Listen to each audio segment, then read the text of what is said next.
અમદાવાદના વાસણા બેરેજ નજીકથી પસાર થતી ફતેહવાડી કેનાલ પાસે રીલ બનાવતા ચક્કરમાં સ્કોર્પિયો સાથે 3 લોકો કેનાલમાં ખાબકતા 2ના મૃતદેહ મળ્યા છે, જ્યારે એકની શોધખોળ યથાવત છે.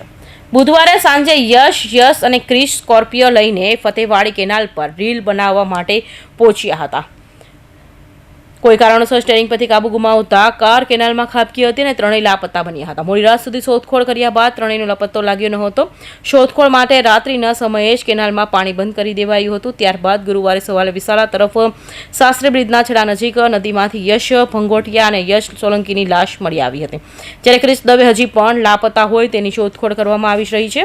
આ સમગ્ર બનાવમાં અકસ્માતનો પહેલાનો 10 મિત્રોનો રીલ બનાવતો વિડીયો અને અકસ્માત બાદ કેનાલમાં બચવા કામગીરીનો વિડીયો પણ સામે આવ્યો છે. તાત્કાલિક ત્યાં બેરેજનો બધા દરવાજા પહેલાં જે પાણી કેનાલના દરવાજા બંધ કરાવી દીધા હતા. અહીંયા એમના સગા સંબંધીઓ પણ બધા હતા. એમને પણ સાંત્વના આપવા માટે હું ખડે સાંજના 6:30 વાગ્યાથી રાત્રે 3 વાગ્યા સુધી આ આખા પટ્ટામાં અમે ફર્યા હતા. ને ફતેહવાડી ચોકી આગળ જે ફતેહવાડીમાં અંદર કેનાલમાં આપણા અમદાવાદ કોર્પોરેશનના ફાયર બ્રિગેડના અધિકારીઓ પણ ઉતર્યા હતા. એમને પણ ખાસી જહેમત લીધી હતી, પણ આપણાને રાત્રે સફળતા નથી મળી. સવારે પાછા 6:30ની ટીમ આવી ગઈ હતી અને અત્યારે એક આગળ મેટ્રોનું છેલ્લું સ્ટેશન છે ત્યાં પહેલી બોડી મળી યશની હતી. પછી બીજી બોડી આપણે કેનાલ ક્રોસ ના થયા ત્યાં યજ્ઞની બોડી મળી. મારા ભાઈનો દીકરો એટલે મારો ભત્રીજો છે ક્રિશ દવે. એ એના મિત્રો સાથે ગાડીમાં હતો. ઘરેથી શું કહીને નીકળ્યા હતા યુવકો, એવું કંઈ જાણવા મળી છે? ના, ઘરેથી કાંઈ એવું મેસેજ નથી કે શું કીધું હતું એ લોકોએ, પણ 3 જણા બહાર નીકળ્યા હતા એટલી ખબર હતી. ત્રણેયની ઉંમર કેટલી હતી? અને લગભગ 20-21 વર્ષના એની આજુબાજુ છે. જગ્યાના રહેવાસી છે, શું કરતા હતા ત્રણેય યુવકો?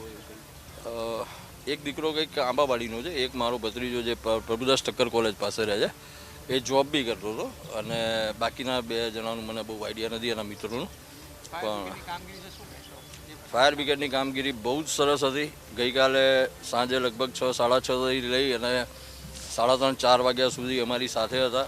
ખૂબ જ મહેનત કરી છે એ લોકોએ, અને ખરેખર પ્રશંસનીય કામ કર્યું છે એ લોકોએ રાત્રે અમારી સાથે, કે જ્યાં નથી ઉતરી શકાતું ત્યાં પણ ઉતરીને લોકોએ ફતેહવાડીની આજુબાજુના વિસ્તારોમાં પાણીના પ્રવાહના હિસાબે અમને એવું હતું કે ભાઈ ત્યાં હોઈ શકે, ત્યાંના સ્થાનિક લોકો અમને એવું કીધું કે ભાઈ અહીંયા ઘડી હોઈ શકે, કારણ કે એનું ઘરનાળું મોટું છે, એટલે અમે લોકોએ રાત્રે ત્યાં બહુ એમણે સારું કામ કર્યું. વાસણા ડેમને એન્જિનિયરને ફોન કરીને તાકીદે પાણીનું વહેણ બંધ કરાવ્યું હતું અને ફાયર બ્રિગેડને પણ જાણ કરી હતી. હું વિધાનસભામાં હતો એટલે મારા કાઉન્સિલર મેહુલભાઈ શાહને અહીંયા મેં સ્થળ ઉપર મોકલ્યા હતા અને 2:45 સુધી રાત્રે અહીંયા રહ્યા હતા અને સવારે 6:30થી આવી ગયા.